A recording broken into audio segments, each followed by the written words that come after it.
So why would you add this and this to your Leatherman Arc accessory kit? Well, let's see what we can do with those. First, if I take this and insert it behind the lock there, and then if I take the rubber band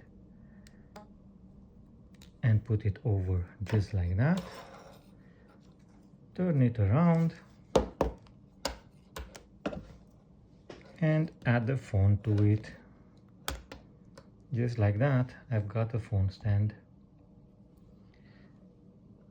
And if you look at it from the side, you'll see that I also have an angle adjustment.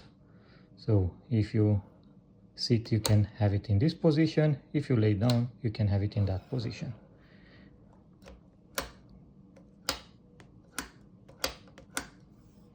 And is not going anywhere, and it's quite stable regardless of the terrain.